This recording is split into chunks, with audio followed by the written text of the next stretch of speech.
South India shopping mall the wedding మంత్ర సరికొత్త wedding collection south India shopping mall. పక్కకు వచ్చి ఆమెనే అంది. ఆమెని ఏంటి సార్ ఇక్కడంతా అంతా సోషల్ మీడియాగా ఉంది, మీరు కొంచెం జాగ్రత్తగా ఉండండి అంది. అవునా, నాకు తెలియదమ్మా తల్లి, నేను ఇంకేదో మన స్టైల్లోనే ఉండాలి. నేను మిస్టర్ పెళ్ళాం సినిమాకి నా కార్లో తీసుకెళ్ళి బాపు గారికి పరిచయం చేశాను. ఓకే, ఆమని గారిని. ఇట్లా నా వల్ల వీలైన మన వాళ్ళందరూ కలిపే చేశారు. అంత చనువుగాను ఉంటాం మనం. ఓకే, సో అట్లా ఉండకూడదు అనేది ఇప్పుడు నేర్చుకున్నాం. Okay okay. కానీ అందరూ అడిగారు నూతన ప్రసాద్ గారి ఇన్సిడెంట్ రాజేంద్ర ప్రసాద్ గారిని ఒకసారి అడగండి మీరు కలిసినప్పుడు అని చాలా మంది నన్ను అడిగారు.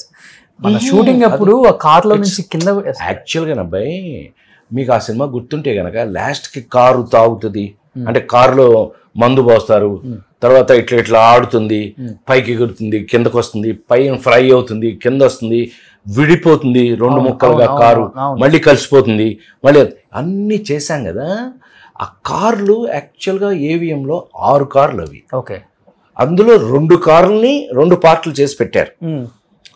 ముందొకటి వెనకొకటి విడిపోయినా కూడా 2 రావాలి కదా.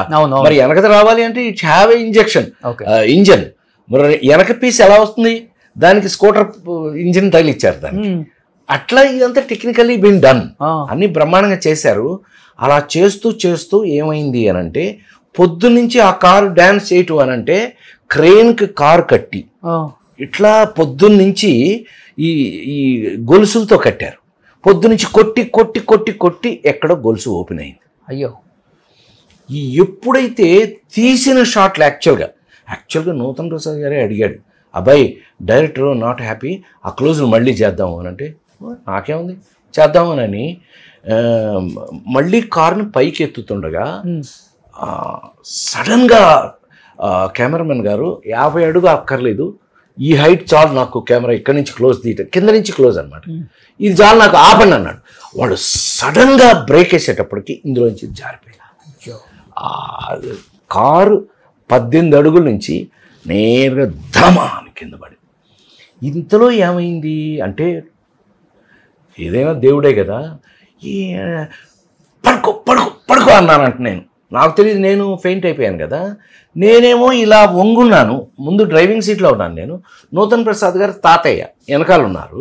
అన్నాడు ఆయన. ధనా అని కొట్టింది, పప్పలాగా అయిపోయింది కారు.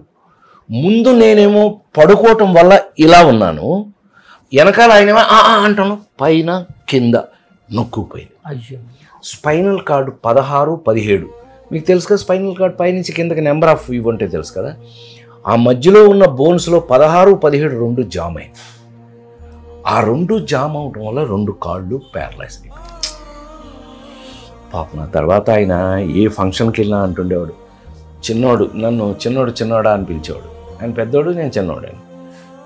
ఆయన పిలుస్తూ చిన్నోడు నేను ఇద్దరం కలిపి ఒకే కారులో ఒకే చోట నుంచి ఒకేసారి పడ్డాం, తనెందుకో అలాగా నేనెందుకో ఇలాగా అనుకునేవాడు. నేను ఆ తర్వాత 2-3 సార్లు చెప్పడానికి ట్రై చేశాను, ఏమే అట్లా కాదు, ఏంటో నేను ఇలా ఉన్నాను, మరి అది భగవంతుడే ఉన్నా నాకు ఇంకా అవకాశం ఇస్తాడేమో ఇంకా 4 రోజుల పాటు, బట్ మీరు ఫీల్ అవ్వద్దు అది ఇదని చెప్తుండేవాడు ఆయనకి. అలాగే ఆయన చాలా కాలం పాటు డబ్బింగ్లు అవి ఏదో చిన్న చిన్న వేషాలు అవన్నీ చేస్తూ లాగాడు. ఆయన బాగానే లాగాడు. ఆ తర్వాత యాక్సిడెంట్ కదా, లాగలేకపోయాడు, ఆయన వెళ్ళిపోయాడు. ఇలా చాలా ఇన్సిడెంట్లు మీ లైఫ్లో చెప్పుకుంటూ పోతే నేను ఎన్నో ఫేస్ చేశాను. ఎందుకనంటే చిన్న బడ్జెట్లో పెద్ద హిట్లు చేశాను. ఇంకొకటి రెమ్యునరేషన్ కూడా ఎప్పుడు డిమాండ్ చేయని ఏకైక హీరో, సపోర్టింగ్ యాక్టర్, కమెడియన్ ఎవరైనా ఉన్నారంటే అది రాజేంద్ర ప్రసాద్ గారు. చాలా సింపుల్, అందుకనే లైఫ్ కూడా ఇంత సింపుల్గా ఉంది. చిన్న చిన్న ఇల్లులో నా మీద కూడా డబ్బులు కంప్లైంట్స్ ఎప్పుడు లేవు. ఎవరిని డిమాండ్ ఉన్న రోజులు కూడా మళ్ళీ సూపర్ డూపర్ హిట్లు సంవత్సరానికి 12 రిలీజ్ అయితే 500-600 రోజులు ఆడే రోజుల్లో కూడా నాకు అసలు తెలియదు నేనేం తీసుకుంటున్నాను, నమ్మి తీరాలి. నేను ఎంత రెమ్యునరేషన్ చేసినా నాకు తెలియదు. అప్పుడు ఎవరు చూసేవాళ్ళు అప్పుడు అంతా? మా మేనల్లుడు ఒకడు ఉండేవాడు. ఓకే, మేనల్లుడు ఉండేవాడు. వాళ్ళు ఎస్పి వెంకన్న బాబు గారు అని ఒక ఆయన డేట్లు చూసేది ఆయన. అప్పుడు ఏంటండి కృష్ణ గారి దగ్గర నుంచి, చిరంజీవి దగ్గర నుంచి, శ్రీదేవి దగ్గర నుంచి నా వరకు అందరికీ ఆయనే డేట్లు చూసేవాడు. అల్లు రామలింగయ్య గారు, సత్యనారాయణ గారు, గుమ్మడి గారు, అందరికీ డేట్లు ఆయనే చూసేవాడు. సో ఆయన ఒక్కడి దగ్గరికి వెళ్తే అందరూ అడ్జస్ట్ అయిపోయి అలాంటిది వర్క్ చేసాము. నాకు ఎప్పుడు అప్పటి నుంచి ఇప్పటి వరకు కూడా నువ్వు చూస్తున్నావు, నేను కళ్ళ ముందు చూస్తున్నావు. ఇందాక కథ చెప్తున్నప్పుడు కూడా ఈటీవీ నుంచి వచ్చి కథ చెప్పారు కదా, పని చేయాలి, వర్క్ చేస్తే నీ లైఫ్ హ్యాపీగా ఉంటుందని నాకు అప్పటికి ఇప్పటికి అదే నమ్మకం. అలాగే పని చేయాలి. భయం ఉంటుంది కదా బాబాయ్, ఎక్కువ రెమ్యునరేషన్ పెడితే అవకాశాలు తగ్గుతాయేమో, ఎవరేమో పిలవరేమో అని. ఏది అప్పట్లో హీరోగా ఒకవేళ నేను రేట్ పెంచేసాను అనుకో, అంటే ఇప్పుడున్న హీరోలు అంత ధైర్యం నాకు లేదు అప్పట్లో అనమాట.